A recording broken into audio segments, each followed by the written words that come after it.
Hello guys, welcome to my channel. आज मैं आप सभी को एक्सप्लेन करने जा रहा हूँ एक मूवी जिसका नाम है किस बिफोर डाइंग। मूवी एक्सप्लेन करने से पहले मैं आप सभी से रिक्वेस्ट करना चाहता हूँ कि अगर आपने मेरा चैनल सब्सक्राइब नहीं किया तो प्लीज इस चैनल को सब्सक्राइब करिए और अपने में शेयर करिए। इस मूवी की जो मैं मूवी आज एक्सप्लेन करने जा रहा हूँ, इस मूवी का एक बॉलीवुड रीमेक बन चुका है। अगर आप उसका पता लगा पाए मेरी कहानी सुनकर तो मेरे कमेंट बॉक्स में जरूर कमेंट करें। तो आइए लौटते हैं कहानी की ओर। कहानी शुरू होती है और हमें एक लड़के को दिखाया जाता है जो कि अपने घर की खिड़की से एक ट्रेन को जाते हुए देख रहा था। उस ट्रेन पे कार्लसन नाम के एक इंडस्ट्री का लोगो लगा हुआ था जो उसको वो ध्यान से देख रहा था। अब कहानी शिफ्ट होती है और हमें एक यूनिवर्सिटी ऑफ पेंसिल्वेनिया का एक लेक्चर हॉल का दिखाया जाता है जहाँ पे एक प्रोफेसर लेक्चर दे रहा होता है और उसी स्टूडेंट्स में एक स्टूडेंट अपनी ड्राइंग उसी लेक्चर में बैठ के बना रही होती है, ड्राइंग कर रही थी। जैसे ही क्लास खत्म होती है वो किसी से मिलने के लिए निकल पड़ती है। वो टैक्सी लेके उस जगह पहुंचने से पहले एक शूज स्टोर पे अपने लिए शूज लेती है और पहुंच जाती है। वो एक लड़के से मिलती है जिसका नाम जॉनथन होता है। दोनों मैरिज रजिस्ट्रार के ऑफिस पहुंचते हैं। जॉनथन नर्वस था क्योंकि डोरथी अमेरिका के कॉपर किंग की बेटी होती है और वो दोनों बिन बताए शादी करने आए हुए थे, लेकिन मैरिज ऑफिस लंच की वजह से बंद। लंच खत्म होने में अभी टाइम था, इसलिए वो दोनों उस बिल्डिंग के टेरेस पे टाइम पास करने चले जाते हैं। लेकिन जॉनथन डोरथी को बिल्डिंग के फेंस पे बैठाता है और उससे बातें करते हुए उसके पैरों को अपने हाथ में उठा देता है। डोरथी उस फेंस से नीचे उतारने को उसे बार बार कह रही होती है। जॉनथन डोरथी को बिल्डिंग से नीचे धक्का दे देता है जिसके कारण उसकी मौत हो जाती है। जॉनथन डोरथी का लाइटर उठाता है और आराम से नीचे आकर पोस्ट बॉक्स में उसका सुसाइड नोट डालकर वहां से चला जाता है। ये न्यूज आग की तरह फैल जाती है और कार्लसन जो उसका डैड था वो सुसाइड डिक्लेयर कर देता है और डोरथी के प्रेग्नेंट होने की बात भी वो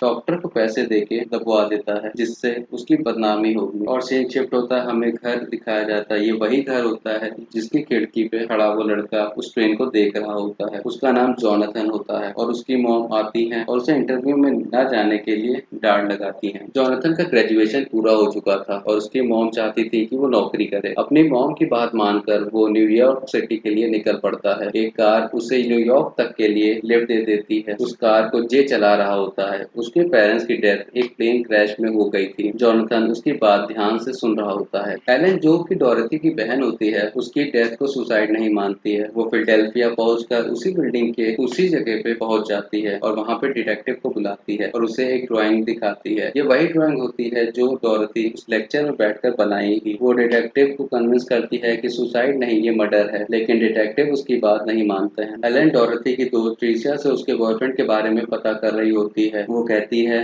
कि डोरथी को लगता था कि अगर उसके बॉयफ्रेंड की बात उसके डैड को पता चलेगी तो उसके बॉयफ्रेंड के लिए ठीक नहीं होगा, इसलिए वो अपने बॉयफ्रेंड होने की खबर अपने दोस्तों से छुपा के रखती थी। रियो एलन को टॉमी का नाम बता देती है। एलन टॉमी को एक्यूज करती है अपनी बहन के मर्डर का, तो वो बोल पड़ता है कि मेरा नर्वस ब्रेकडाउन हो गया था जिसके कारण 6 मंथ तक वो कॉलेज नहीं आया। तब डोरथी किसी अनजान लड़के से बात करने लगी थी और उसी लड़के से शायद शादी करने वाली थी। एलन टॉमी से उस लड़के के कोई फोटोग्राफ अगर उसके पास है तो देने को कहती है। टॉमी अपनी हॉस्टल आता है। रात बहुत हो चुकी थी। हॉस्टल के अंदर एलन नहीं आ सकती थी, इसलिए वो टॉमी के कार में बैठ के उसका इंतजार करती है। टॉमी रूम में जाता है और उसे वो एल्बम मिल जाता है, लेकिन तभी जॉनथन वहां आ जाता है, उसको मारकर उसकी बॉडी को टांग देता है और कंप्यूटर पे टॉमी की सुसाइड नोट टाइप करता है। तो टाइम बहुत ज्यादा हो गया था। एलन हॉस्टल में घुसने जाती है, तभी वार्डन उसे रोक देती है, लेकिन रिक्वेस्ट करने पर वो टॉमी से मिलने की एलन को परमिशन दे देती है। पहले तो टॉमी दरवाजा नहीं खोलता है तो एलन और वार्डन को अजीब लगता है। वार्डन डुप्लीकेट चाबी की मदद से रूम खोलती है, तब उन्हें टॉमी की बॉडी मिलती है और एल्बम जॉनथन लेके वहां से जा चुका था। सुसाइड नोट में टॉमी ने खुद को डोरथी का कातिल कन्फेस किया होता है। ये सब देख के एलन भी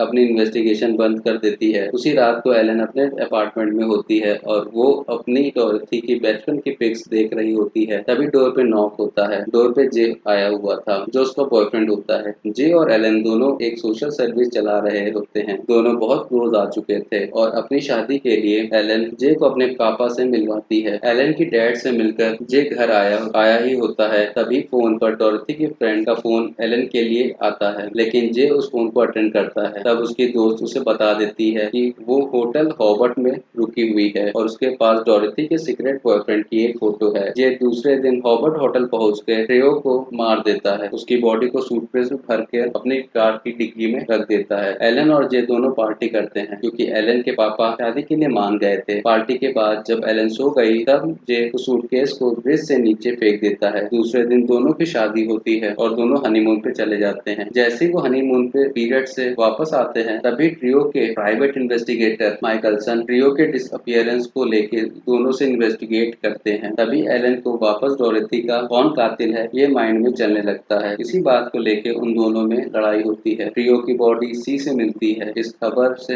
एलन को शॉक लगता है कि डोरेथी का खूनी अभी भी बाहर है। वो प्राइवेट डिटेक्टिव को हायर करती है और खुद भी इन्वेस्टिगेट करना शुरू करती है। एक दिन जे और एलन दोनों डिनर पे गए हुए थे। वहाँ पे एक आदमी जे को जोनाथन के नाम से पुकारता है लेकिन जोनाथन मना कर देता है। जब ज्यादा वो फोर्स करता है जिसपे जे उससे लड़ पड़ता है जिस वजह से उन दोनों में लड़ाई हो जाती है। जब जे सो रहा होता है तभी एलन उसकी चीजों की तलाशी लेती है जिसमें उसे वही एल्बम मिल जाता है जो टॉम अपने रूम के हॉस्टल से लेने गया था। उसमें जे की फोटो थी। वो जोनाथन था। वो जोनाथन की माँ से पिट्सबर्ग में जाके मिलती है और उसे जोनाथन के और उसकी माँ को खुद का इंट्रोडक्शन जोनाथन की दोस्त के नाम से देती है। जैसे ही जोनाथन की मॉम अपने काम के लिए निकलती है वैसे ही एलन टॉयलेट के रास्ते उनके घर में घुस जाती है और अंदर सर्च करने लगती है। सर्च करते हुए उसे एक सूटकेस मिलता है जिसके अंदर उसके पापा और फैमिली की न्यूज कटिंग रखी हुई थी। साथ में वो लाइटर जिस पर डॉर्थी कार्सन लिखा हुआ था वो भी मिलता है। एलन जैसे ही सूटकेस बंद करती है वहाँ जोनाथन उसके सामने था। वो कहता है कि उसे जल्दी रिच बनना था इसलिए उसने कुछ खून किए हैं ताकि वो वहाँ पहुँच सके जहाँ पे उसके डैड हैं। एलन सब जान चुकी है इसलिए अब उसे मरना पड़ेगा। इतने में एलन उसके चेस्ट पे पॉकेट नाइफ मार देती है और भागने लगती है। भागते हुए वो डोर पे आती है लेकिन वहाँ पहले से ही जोनाथन ने लॉक लगा रखा था। अब वो टॉयलेट के रास्ते वापस बाहर निकलती है और ट्रेन के बगल में भागने लगती है। वो ट्रेन की पटरी क्रॉस करती है लेकिन जोनाथन उसके पीछे भागने के चक्कर में ट्रेन को देख नहीं पाता है